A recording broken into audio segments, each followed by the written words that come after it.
물어보는 질문이 있습니다. 왜 윤석열 대통령은 문재인을 잡아들이지 않는 거냐? 취임한 지 1년이 넘지 않았느냐?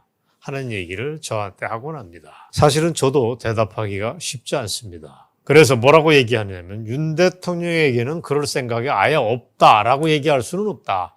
지지 기반이 취약하니까 시간을 버는 과정이 아닐까요? 라고 답을 얼버무리곤 하지만 저도 사실 궁금합니다. 왜 여기까지 왔는지가 답답합니다.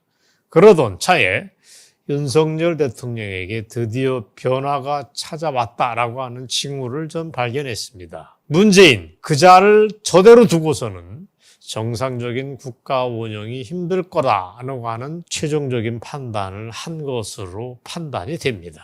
그게 바로 지난주에 윤석열 대통령이 문재인을 겨냥해서 반국가 세력이다 라면서 때린 배경이라고 저는 해석을 합니다.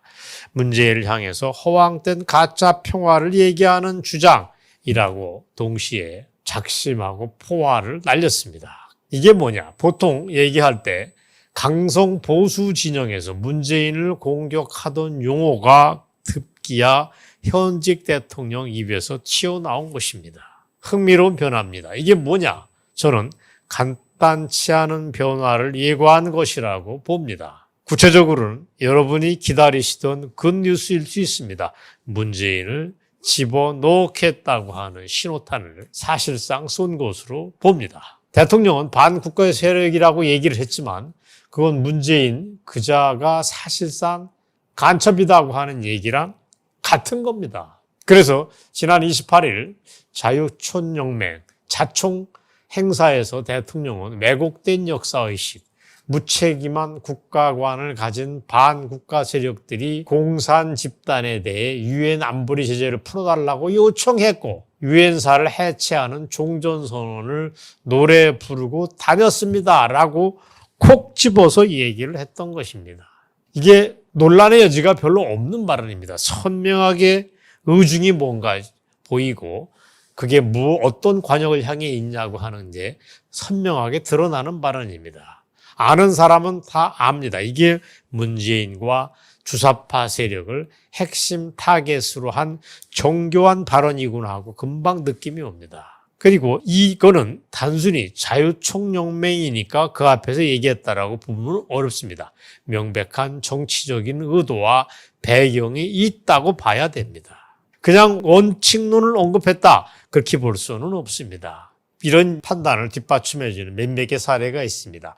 사실 현직 대통령이 자유총연맹 창립 행사에 참여한 것 자체가 근래에는 드물었습니다. 분명한 것은 이명박, 박근혜 두 분이 자총 행사에 가본 일이 없었습니다. 자총의 거리를 뒀거나 아니면 활용하는 법을 몰랐다라고 얘기해도 됩니다. 자, 오늘 아는 분은 다 아시겠지만 자총이 역사적으로 어떤 단체냐를 우리가 확인해 봐야 됩니다.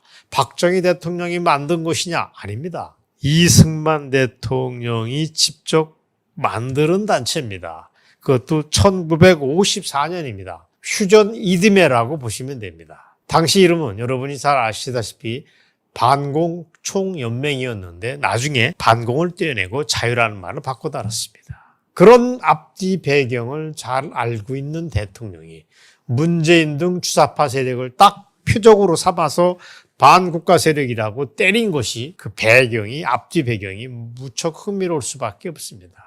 저는 아까 말씀드린 걸 재확인하겠습니다. 이거는 문재인을 사법 처리하겠다는 신호탄으로 봐야 됩니다.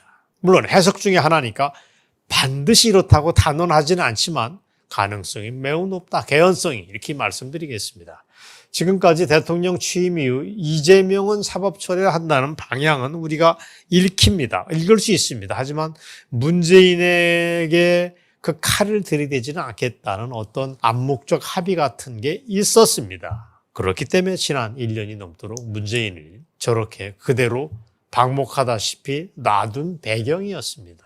그래서 여러분이 잘 아시지만 검찰이 탈북어민 강제 북송 사건을 조사할 때도 흐지부지 문재인에 대한 조사도 없이 매듭을 지었습니다. 그래서 우리는 실망에 실망을 거듭했던 것입니다. 도대체 왜 그랬을까요? 추정컨대 전직 대통령을 사법 처리하는 게 정치 보복이로 비춰지지 않을까라고 윤석열은 걱정할 가능성이 있습니다. 그렇게 봤을 것입니다. 그리고 누구는 이런 얘기도 합니다. 문재인과 윤석열 사이에 뭔가 국민들이 모르는 묵계가 있었다라고도 얘기를 하지만 그거는 확인 불가능한 얘기입니다. 그렇다고 볼 추정의 근거는 없지 않지만 직접 확인할 수 있는 증거가 없습니다. 그런데 상황이 짜잔하고 바뀌었다. 그걸 상징하는 게 지난주 윤석열 대통령의 반국가 세력이라고 하는 발언입니다. 반복하지만 문재인 저자를 그대로 두고는 현재의 국정 운영이나 내년 총선이 순조롭지 않겠다는 판단을 한 것으로 보입니다. 물론 이 방송하고 저와 똑같은 관측을 한 데가 있습니다. 인터넷 언론사 최보식의 언론에서 이런 글을 내보냈는데 저도 공감을 합니다. 이게 저 혼자만의 자의적인 판단이 아니라는 얘기입니다. 유심히 국정을 체크하는 사람한테는 이렇게 눈에 보이는 수도 있습니다. 자, 이쯤에서 대통령 발언을 전후한 지난 26일 흥미로운 얘기를 여러분이 기억을 하실 것입니다. 26일입니다. 검사 출신 박인환 경찰제도 발전위원장이 한 토론회에서 그런 얘기를 했습니다. 문재인을 간첩이라고 때렸습니다. 저는 이것도 같은 신호탄이다. 같은 맥락이라고 해석을 합니다. 그런 저의 관측이 맞다면 앞으로 몇 개월 구체적으로 가을을 눈여겨보자는 제안을 드립니다. 분명한 것은 한국 정치의 변화의 계절이 차지하고 있다. 주사파 세력을 정리하는 피할 수 없는 어떤 흐름의 어떤 중요한 구간을 우리가 지나고 있다라고 말씀을 드릴 수가 있습니다. 그리고 이거는 피할 수 없는, 피한다고 피할 수 있고 늦춘다고 늦출 수 있는 그러한 영역이 아닙니다. 요즘 이재명의 민주당과 반국가 세력들이 그야말로 똥떨 뭉쳐서 총집결해서 터무니없는 후쿠시마 처리수 반대에 목숨을 걸고 있는 것을 우리는 지켜보면서 그냥 가관입니다.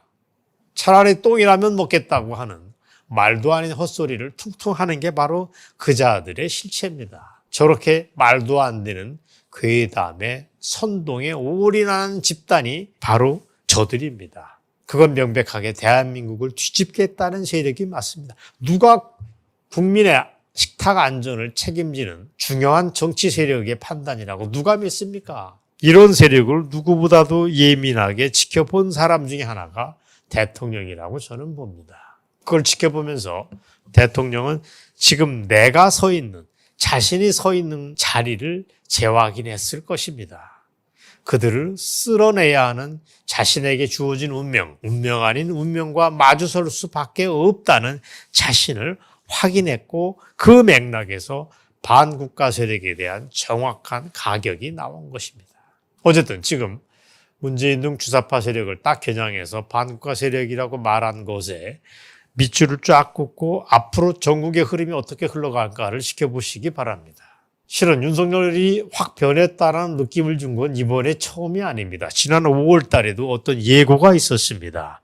5월 달에 무슨 일이 있었습니까? 당시 대미 외교, 대일 외교를 멋지게 마무리한 다음에 국무회의를 진행을 하면서 모두 발언이 흥미로웠습니다. 당시 공무원 누구든 국정기조를 잘 맞추지 않고 애매한 태도를 취하는 사람이 있다면 누구든지 인사조치를 하라라고 언급을 했습니다. 그리고 그때도 똑같이 문재인 정부의 대북 정책을 꼭 집어서 얘기를 했습니다. 그건 가짜 평화에 기댄 안보관이라고 비판을 했습니다. 그랬던 윤석열이 보다 강력한 지도자, 이른바 스트롱맨으로 변신할 것이다 라고 저는 그때도 얘기를 했는데 그거는 지금 생각하니까 맛보기였습니다. 드디어 그때가 서곡이었다면 지금은 서곡이 끝나고 진짜 메인 극이 상영 중일 것을 암시를 하고 있습니다. 그리고 이건 반복하지만 내년 총선을 염두에 둔 전술상 그런 문제가 아닙니다. 국가 운영을 해보니까 문재인 주사파 세력의 뿌리를 확인했다는 증거입니다. 그걸 뽑아야지 국가 정상화가 된다는 걸 절감했다. 거기서 나온 정치적 결단이라고 저는 봅니다. 생각해 보시기 바랍니다. 지금 민주당이 어디 정상입니까? 제가 자주 하는 얘기지만 민주당은 더 이상 우리가 알던 그런 민주당이 아닙니다. 온건 개혁정당 그런 게 아닙니다. 주사파에 의해서 하이제킹 당한, 공중 납치를 당한 그런 비행기 꼴이라고 누구나 얘기를 합니다.